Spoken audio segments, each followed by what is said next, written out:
Before we even start, I want to remind you to like, comment, and subscribe. This channel is insanely shadow banned, so help me out. Let's get the word out and let's spread some esoterica and make it exoterica, baby. It's Izzy's world. It's here and it's time and it's clear and it's why. It's every single perfect timing right now. It's Izzy's world. If you want more of that, you can go to my Patreon, patreon.com/IzzyandGriffin, where you get the Ultras, which is Izzy's World Ultra, the extended edition version of this podcast. You get an extra hour, sometimes 2 a week. Okay, we are turning this thing into a full production. We're building a set. I'm getting this stuff ready. I have an editor now. I have stuff moving. I also have an album I just dropped called Gloom. It's my first quote-unquote album. It's the first thing I put out that's not really a demo. More refined. People are loving it. Spotify listeners are going up, and it's been really exciting, really awesome. But that being said, lately, I've been having these small little setbacks, these little things, okay? Like the call-in show. I'm going to start doing the call-in show. This is an idea that I've put out there a long time ago, very long time ago, and people called in. It was great, but there's been a small problem with it that I can't really talk about it yet. Or this show. This show will be on all platforms very soon, within the next probably month or so. But there's these small things that will all be addressed eventually. The other thing, I was supposed to be on this massive podcast, but that had to be postponed because of something going on in relation to these other 2 things. Now, all that happens in the dark is brought to light, so I will be addressing all of this once it is cleared up. Some of you know of it. Pretty much nobody really, 2 or 3 of you know of it. Anyways, it's being taken care of, but it will be very interesting once I talk about it. So the podcast is going to be happening, but it is being postponed a little bit. The information on the big Crowley-esque individual is culminating. It's like a pulsating pimple ready to pop, okay? And it's really exciting and really sick and really cool. But we will be getting there probably in a month or so. I just have to figure these few things out. But here's the really interesting thing about that. Whenever these small little hiccups start to happen, it always reminds me that I, like the fool, am on the edge. I'm on the precipice. I'm ready to take a leap of faith into the unknown. And that unknown can be the broad spatial sky of infinite possibilities, or it could be a dark abyss with spikes at the bottom. Sharp rocks at the bottom. Some of you know. If you know, you know, baby. Emperor's New Groove. Emperor's not wearing any clothes. Which one are we going to choose? Who knows? But we'll see. But this is how, in your own life, you can start to sort of like categorize a timeline, right? If little things, and it's never big things, right? Like, okay, last week got pulled over, was on my phone like a dingus, got pulled over, okay? Got a ticket, $150 or whatever, right? Just being a ding dong. What up, ding dong? If I would have gotten pulled over a few years ago, I'd have been in jail. Okay, because I had problems with my license and I had a bunch of other problems. I was a bit of a boozer, okay? So there's these small problems that remind you of the blessings. And we've already talked about blessings in disguise. And I'm talking about, this is all thematic for what we're talking about today, because we're going to get into this guy who believes he is the Mahdi, okay? He believes he's the Mahdi, which is essentially like the Islamic Messiah, which makes him the Christian Antichrist. Now, this guy is sort of a doofus, so he's not actually the Messiah of Islam, okay? But it's really funny, and we're going to get there, and I have a big lesson that I want to tie into that. But just keep that in mind, because I mean, like, it's literally been just little thing. The beginning of this year, it was not little things. It was big things. I call this the mons. It's like the demons, right? And I, as the autistic mystic, have to be able to really filter out when the mons are coming. In the occult, right?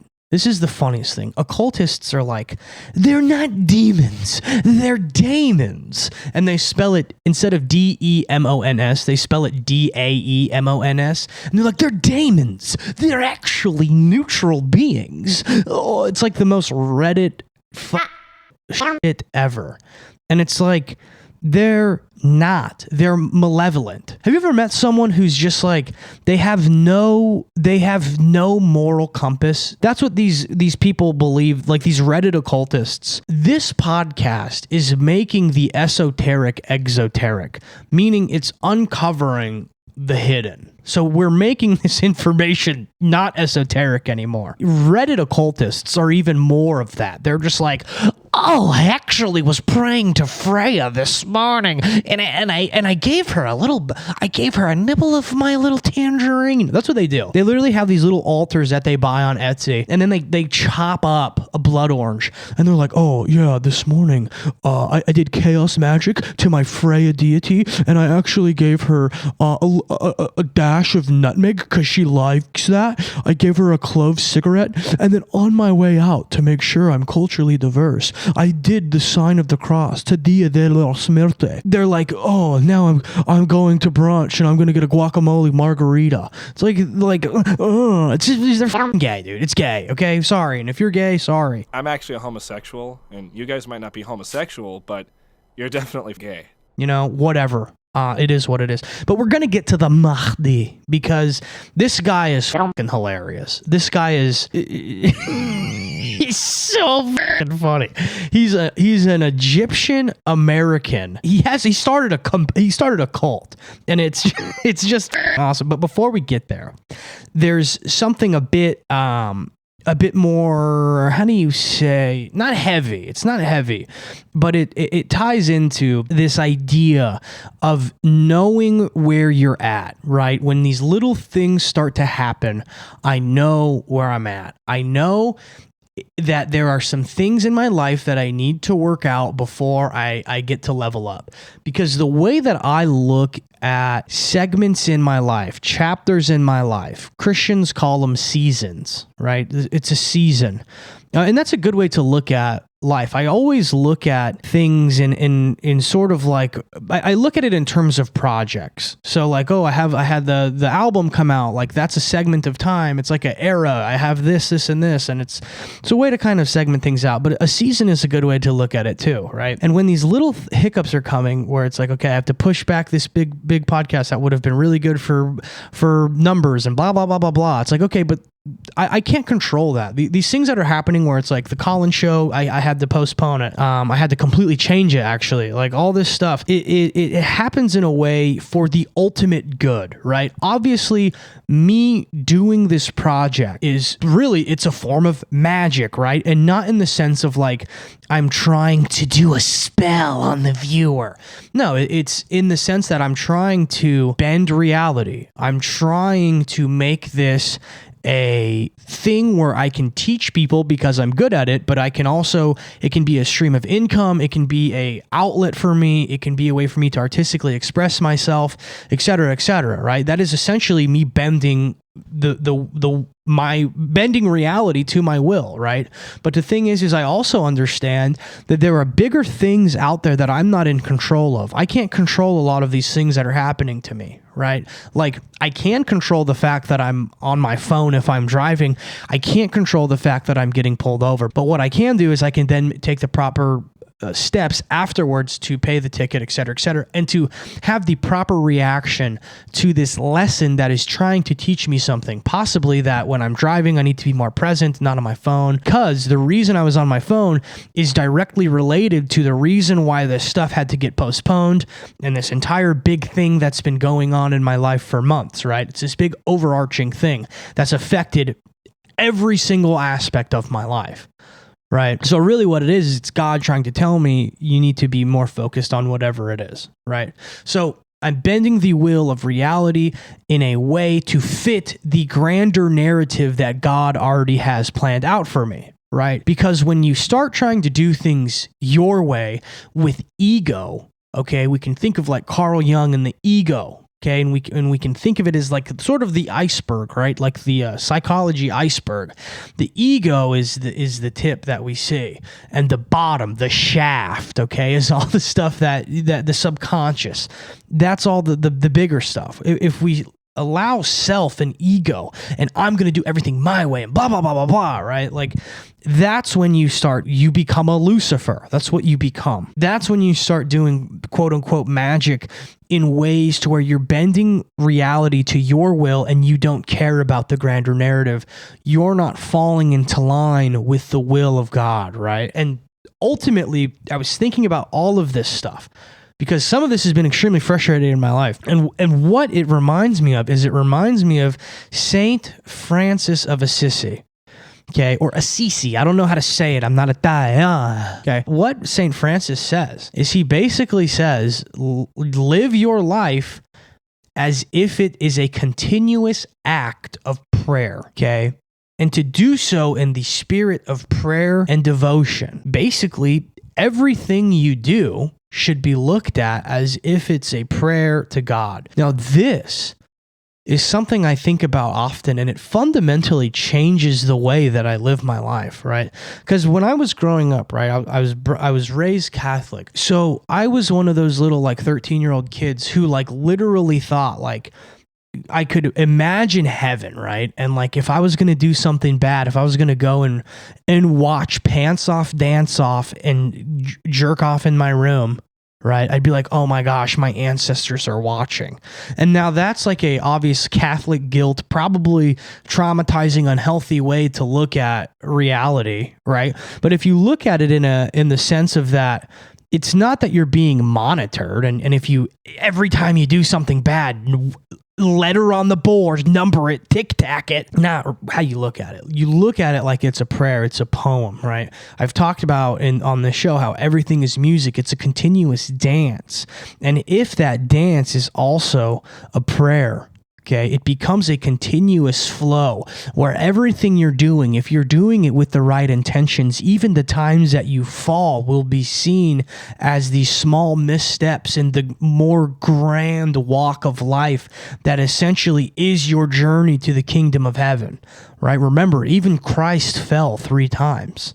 And that doesn't mean that he's imperfect, because he was perfect, but it shows the humanity that he allowed himself to have in order to better relate to us, right?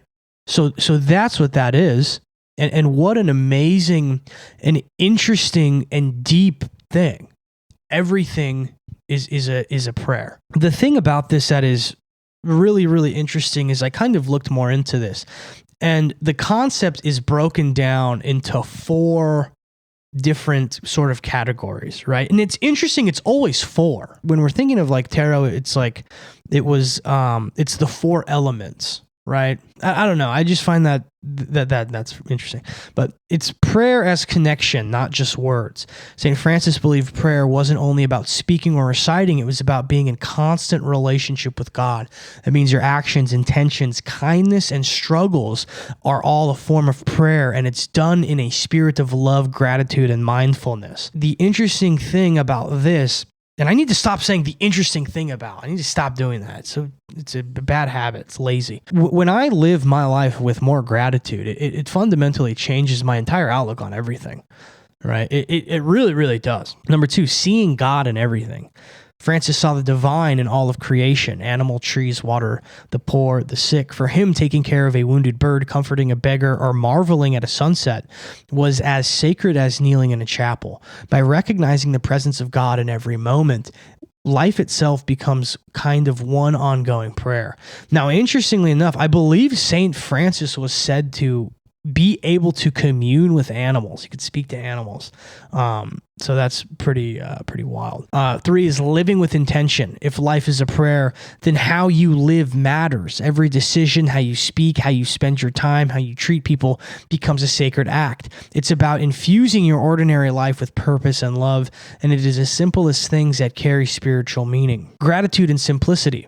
Emphasizing simplicity and gratitude, he found joy in the basic, humble things of life. That attitude of being thankful for what you have and finding contentment without Success is itself a form of prayer, a way of honoring the Creator through the appreciation of creation.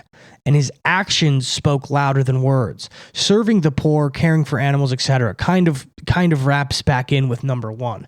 Now, this is all great. This is all cool. Okay, life is a prayer. We get it, right? Like I think reading the first one and then the first two, really, you kind of get the gist. But what's really interesting about this one, right, is I have tied this concept in with Nietzsche's will to power, which is even more interesting. I'm going to say it.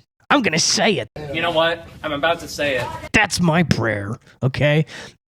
Now, this is where I think this concept becomes very, very heavy. It's sort of like, okay, if you have a gun and you point the gun at someone, obviously they know if you pull the trigger, they're going to get shot. But if you have a laser beam on that motherfucker and you point it at someone, they know where they're going to get hit.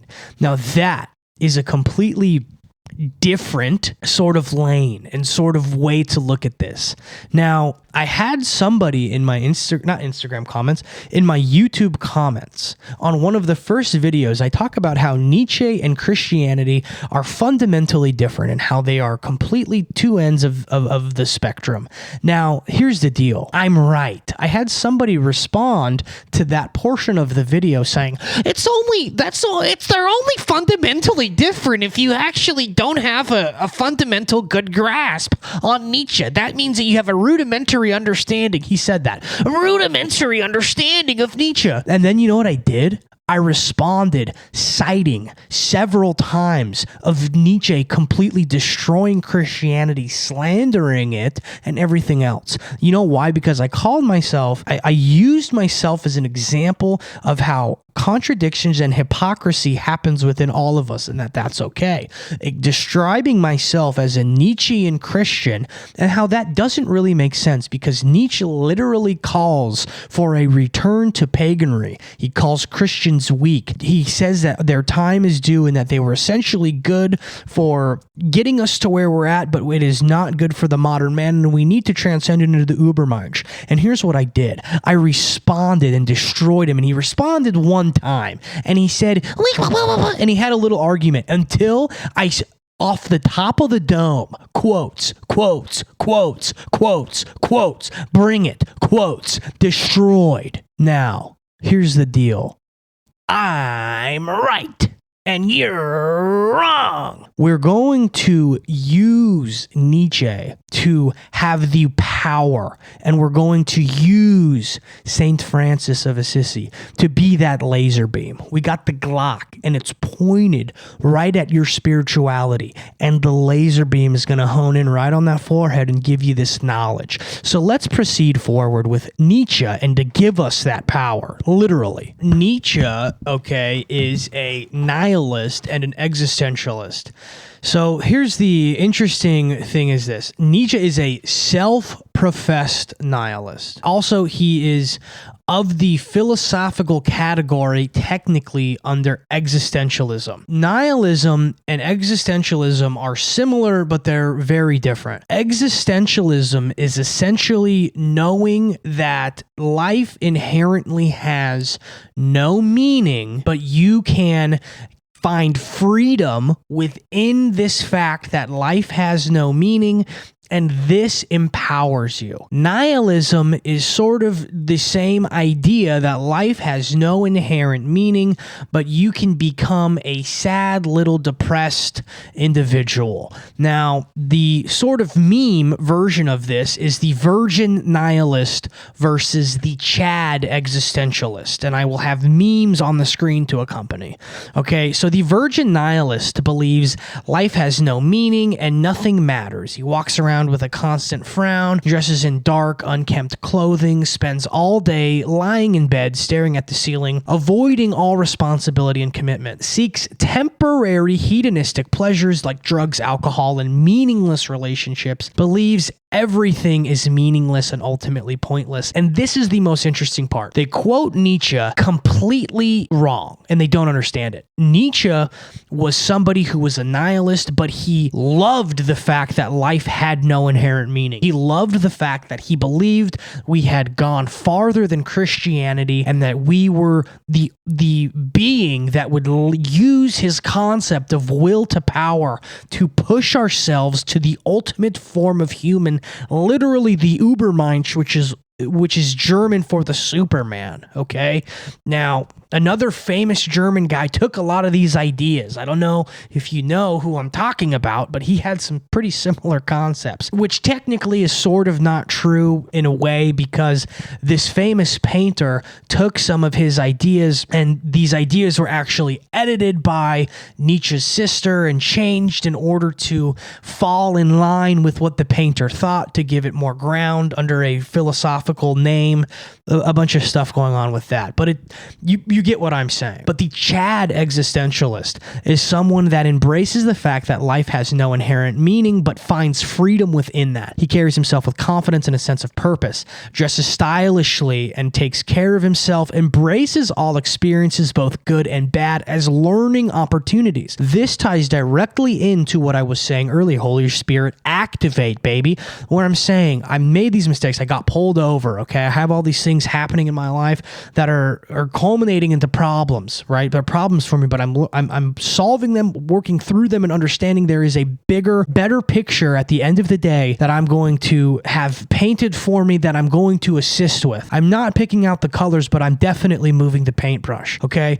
We are seeking meaning through creativity, relationships, and contributions to the world, believing despite that the fact of inherent meaning, we can still create value and purpose in our lives. Reads and understands the works of Nietzsche and Sartre and applies these ideas to their own life. This is exactly what Nietzsche was all about. He was about embracing the void. When the abyss stares back at you, right? So Nietzsche said, when you stare into the abyss begins to stare back at you. But here's the thing, when the abyss stares back at you, you must smile and know, I will conquer you. There's nothing you can do. I will fill that void of nothingness with literally whatever I want. And this is Nietzsche's concept of will to power, right?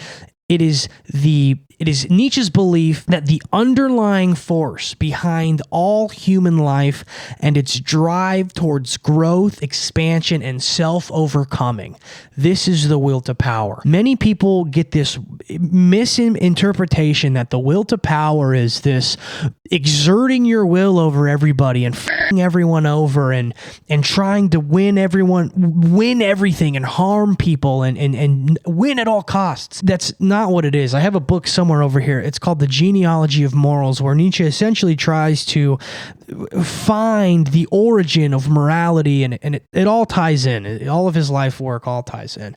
But here's the deal. Nietzsche does not have this Christian undertone. And even if you don't, as the listener, you can take this concept and apply it in a way that will be beneficial to your life. I hope that if you're not Christian and you're listening to this, or this show in general, that you can sort of have the wherewithal to understand that these things can still apply to you in a meaningful way, and that you can find the way and the path that works. Okay? The idea behind this entire show is to give you semblances of truth that eventually will lead us closer and closer and closer to the real thing, and we can constantly be shedding off the skin that, like a snake. Not like a snake, because I guess if I say like a snake, people are going to be like, he's telling everybody that they're going to be serpentine. That's not what I'm doing. We're shedding the skin. Every week we learn something new, and then as that knowledge continues to grow, we have to be shedding it and learning and striving towards the ultimate truth, right? Here's the thing.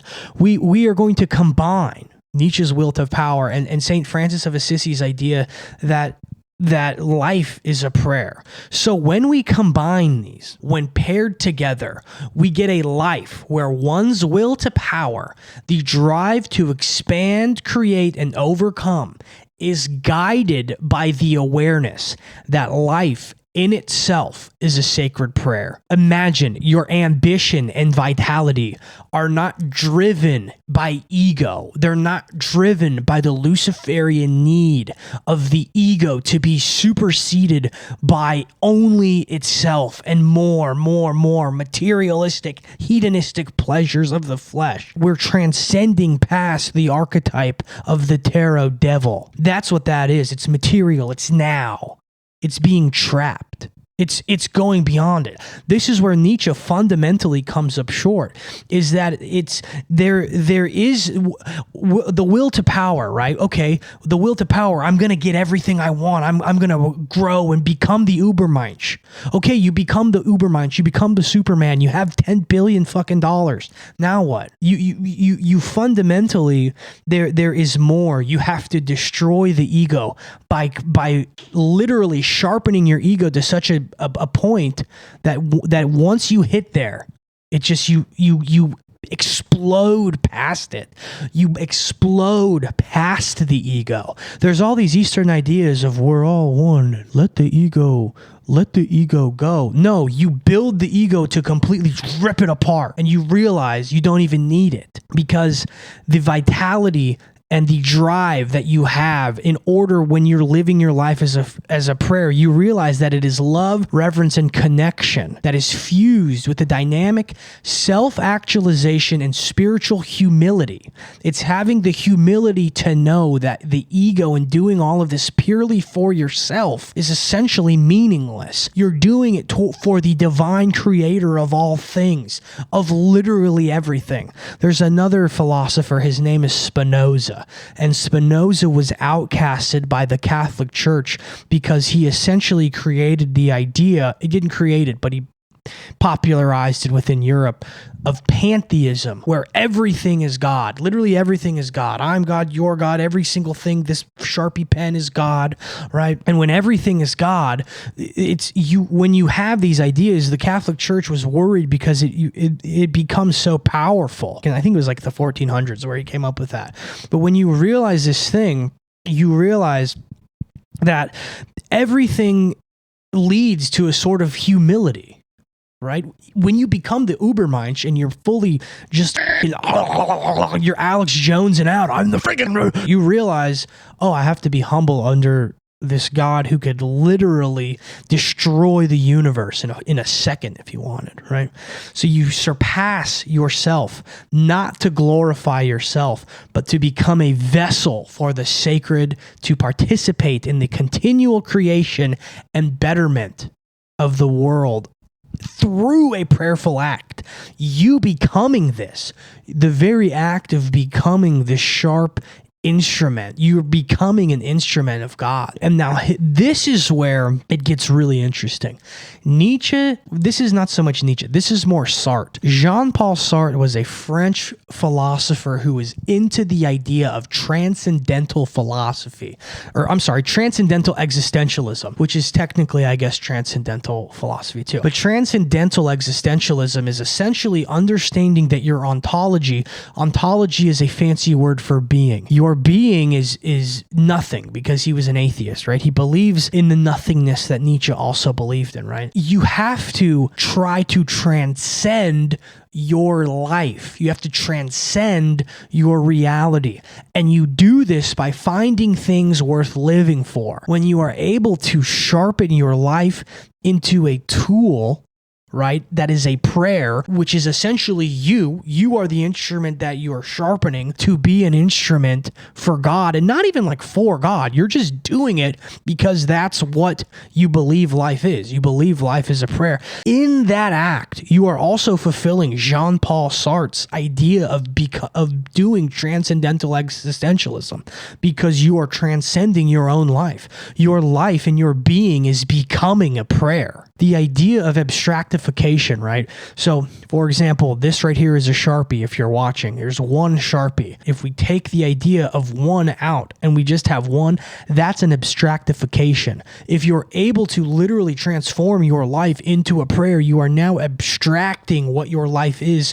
It is one life force, taking it out, and now you literally have an abstracted idea of what your life is. It is now a prayer. What an absolutely powerful thing. Because there's always this idea that these saints are these people who retreat into their churches, and they hide away, and they just pray and they rock back and forth while saying the rosary. You can become a saint like this that is 100% hungry and ready to go, warrior, a spiritual warrior saint for God. Now, the reason this becomes transcendental is it's producing a person who boldly acts within the world. You're acting in the material, but you're always in service to something higher, and you have an awareness of the sacred nature of existence itself. This truly touches the divine. This truly is something that is transcendental in nature and fully, completely, you become the ultimate Übermensch, right? And this has always been my thing with Nietzsche, is that he comes up short because it is like you become the Übermensch for what, right? For what? And this, in my opinion, answers a big question of that. It's something that I believe, it's something I like. I really like this sort of concept, and I think that using St. Francis of Assisi's philosophy in order to direct one of the most influential concepts by an existentialist philosopher, by one of the most, influential philosophers of all time in Friedrich Nietzsche, is something extremely powerful and something that I find insanely interesting. Let's kind of continue on. I want to touch upon this idea that I was really thinking about in terms of this pantheism, this pantheistic idea. When you think about reality and you understand, right, like if just in a logical facet, if God created everything, right, that means everything is of God. Everything would be God. So this philosopher named Spinoza, he had this. What these philosophers at this time would do is they would literally create their own science, right? It was literally like a philosophical physics where they would have their own definitions and they would have their own concepts that would essentially create their version of reality. Like, he believed everything was made up of nodes. He called them nodes, N-O-D-E-S. And these nodes were essentially, it's the concept, it's the idea of atoms. It's where we got the idea of atoms from, I think. I don't know. I could be kind of slightly off base with that. I don't know. I don't know a ton about physics and science. I think that science is pretty fucking interesting. But here's the deal. What we're going to touch upon next is someone who fundamentally doesn't understand anything I just talked about. He doesn't understand any of it. He completely misses the mark entirely. And now we're going to get into this guy who believes he is the Islamic Messiah, the Mahdi. We just talked about basically becoming just in like super layman's terms, becoming the best version of yourself and dedicating your life to something higher. In doing so, you essentially dissolve the ego. The ego becomes ripped apart because you have peaked as a person and you realize there are things bigger than you. Right? Like your life being a prayer to the most divine thing possible, right? This guy is doing the opposite, where he is completely claiming to be a messiah. I've talked on the Patreon. I've broken down my thoughts on Islam and how it operates. If you want more information on that, go to my Patreon. And that's just one facet of what I kind of think. The thing that is interesting about this is I saw this video the day that it came out. Now, this happened a couple weeks ago. I'm a little bit behind, but the reason I didn't jump on it immediately is because I knew other people would do the research for me, and then I could just kind of use that to kind of build off of, right? This guy is He's an Egyptian American, okay, and he's obviously claiming to be the Mahdi, and his name is Abdullah Hashem. Okay, and he's a religious filmmaker, a religious figure and filmmaker who founded a religion called the Mahdi Religion of Peace and Light. Okay, it's a new religious movement that blends the elements of the Twelver Shia Islam with esoteric and apocalyptic beliefs. Now, the interesting thing is that what he did was the day that Pope Francis died, the day that I released Gloom, he came out and claimed that he's the new Pope. And in doing so, what he believes is that he is the successor of the lineage of Muhammad, okay, and he is the successor of Jesus Christ, okay, and that he is the true Messiah. So what Islam essentially believes itself to be is it believes that it is the continuation and the fulfillment of basically Christianity in this weird roundabout way that doesn't really make sense to anyone but them. That's what it is. So you have Judaism, you have Christianity as an extension of that, I guess, and not, I don't know. I don't like the word Judeo-Christian. I like that. Let's just put it that way. But Islam believes that Christ was a prophet, and they believe that the Bible was like right and stuff. It's honestly really confusing what they believe, because they believe Muhammad was like the final prophet, right? But they also believe that when the apocalypse happens, that Jesus is the one who comes back, and he's the one who fulfills like the apocalypse. Like it's Allah put him to him right now. But even in Allah Islam, Jesus says he's going to judge the world. Jesus will judge the world. Jesus comes back. He will come to judge. Only God can judge. It's like it's really, it doesn't really make sense to me. So much so that there's all of these like fallacies that like Islamic apologists always fall into, because they do believe like a lot of I don't know, man. I don't know. It gets really, in my opinion, right? Islam is like the Mormon version of Judaism, if that makes sense, right? So Christianity has Mormons because Mormons believe they're an extension of Christianity. Islam is that to Judaism, because Islam essentially believes that Ishmael, who is the brother of Jacob, who is Ishmael's brother? Is Ishmael the brother of Jacob or Isaac? Ishmael brother. He's that they are the six, of Isaac, right? Ishmael is Isaac's brother, so the son of Jacob. So yeah, that lineage is from there. Anyways, but the Mahdi believes all of these things, and that he is the new savior. Now, one of the most interesting and funny things about this is that in order to be a messiah, you have to obviously prove it. And there was this video that came out, right? So it's a full cult, by the way. He announces that he is the new pope in this like building where he's at a podium, and there's like 80 people around him, and they're all matching, and he's wearing this silly little beanie, and he's talking about how he is, you know, the successor of blah blah blah blah, and he's doing all this, and they all have the same beanie, and they're all looking up at him. They're just all enamored by him, right? First of all, this guy was a filmmaker who was exposing cults like all throughout the 90s. So he is someone who has an extensive knowledge of cults and how they operate. And now he is clearly running a cult, and he is clearly operating it like a cult. In order to be a messiah, you have to do these messiah things like miracles. So there's this video where all of these people that are in the cult are saying he performed miracles, and that he cured my grandmother of cancer, and he one of them claims he brought somebody back to life from the dead.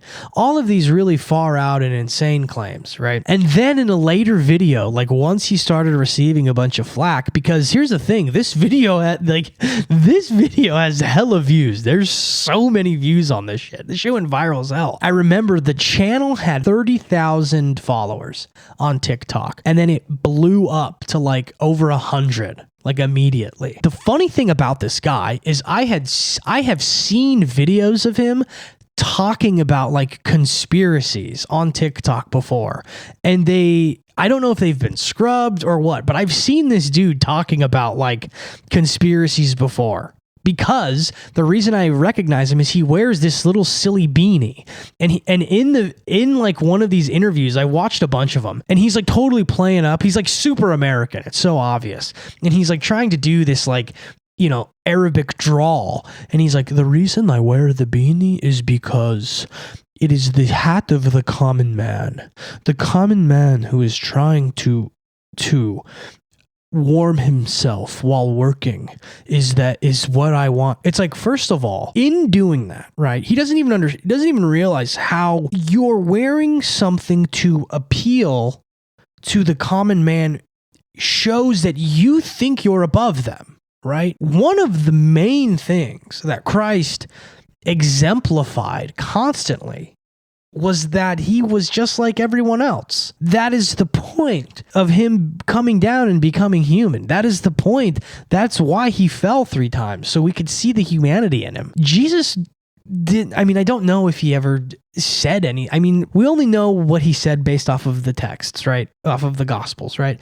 But like, I don't think that he ever had to try to appear intentionally in this round. Like, I don't think anyone was ever like, Jesus, why do you wear sandals? And he's like, oh, well, I have to wear sandals because I'm trying to appeal to the common. Like, that's so bizarre. Like, that is such an egoic thing. I think if you were the Mahdi, you wouldn't I don't know. I don't even know what the hell the Mahdi, I didn't even know what a Mahdi was 2 months ago. But this is what his cult believes. They believe the 7 covenants, including 6 historical covenants with figures like Adam, Noah, and Jesus, and a current covenant with Ahmed al-Hassan. Belief in the transmigration of the soul or reincarnation. So they believe in reincarnation, which is fundamentally disagrees with all of the Abrahamic faiths. The unconventional religious interpretations, such as suggesting Adam's original sin involved a past incarnation of Fatima, and that Jesus survived the crucifixion by exchanging souls with Simon of Cyrene. Cosmology that includes a purgatory-like realm called Samarat, an earth-based heaven, and a sun-based hell. Incorporation of conspiracy beliefs asserting that figures like Zeus and Confucius were divine messengers, and linking U.S. presidents to historical occultists. Allegations and controversies. He has faced allegations of manipulation and abuse from former followers. Reports suggest that he employed mind control techniques such as asking personal questions to better manipulate individuals, providing vague or evasive answers to complex questions, and using guilt to control behavior. Some accounts prescribe practices involving sexual acts under the guise of spiritual purification, and blasphemous teachings like declaring Ali ibn Talib as God.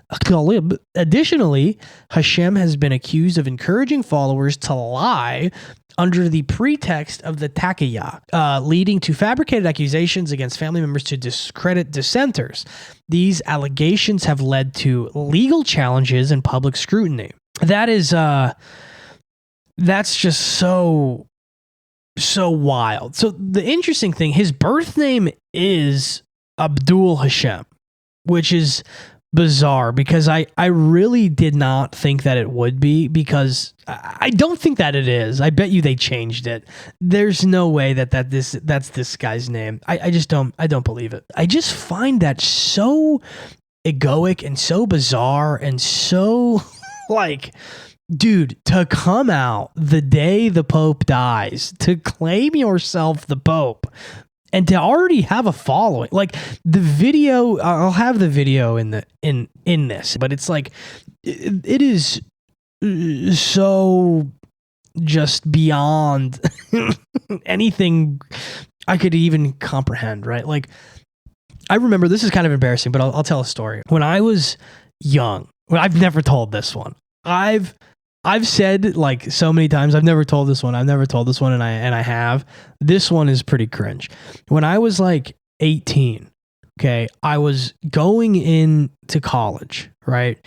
And when I was going into college, I was a football player in high school. I played football. I was like really athletic. I was pretty good. I was really good. I was getting recognized by colleges, whatever. That's not the point of this story. I got really into ancient aliens. I was like really into ancient aliens. And I kind of started getting into like conspiracies and all this other stuff. Like, I remember being 8 years old and my dad telling me about the Anunnaki and how the Anunnakis used humans to harvest gold, and he told me about Project Bluebeam when I was like literally, I maybe not have been 8, but like 9, maybe 10, right? Like, I was extremely young. So I was starting to get into this side of YouTube, and this is in like, I was 18 in like 2011, 2012, right? So I was still young and I was about to go to college, and I got really into these like meditations, and I got like super into like aliens. I was convinced that the aliens were coming back in 2012. I was convinced. There was no convincing me they weren't. And I don't know why. I just like, I think what it was I was like, I had just been confirmed Catholic, and I was ready to start exploring other things. Like, I was like 18. I had this like not even like 6 months. It was probably like 3 months. This little phase where I was like, I'm going to become super spiritual so that way I can become a famous guru. I literally had this idea of like, I'm going to become a famous spiritual guy. And I don't even know. And it lasted like 3 weeks. Like, it lasted like 3 weeks, right? Like, I literally read half of a Buddhist book, and then I just like don't know what happened to it. It's almost like that. If you took that, like an 18-year-old idiot brain, and like that has like literally like football CTE, right? This is so funny. I literally thought I was going to become a spiritual guru while I was trying to play football, like at one of the biggest colleges in the United States. I'm going to be a spiritual guru, but I also want to score touchdowns, and I also want to get like hella pussy. That's what this guy's doing. Why is it that why do cults always lead to guys trying to bang? I mean, this guy already has allegations. I don't know. So anyways, if this guy ends up being the Antichrist, that would be the most silly, anticlimactic end to everything and beginning of everything of all time, ever. So this was a really philosophy episode, and I hope that you guys enjoyed it. If not, let me know. Let me know if you didn't enjoy it. Please drop a comment. I want to know what you guys think. You guys have been awesome. Please subscribe. Let me know if there's anything I could change with the show to make it better. I love, actually don't. Just tell me you love me. I just want to hear love. That's all I want.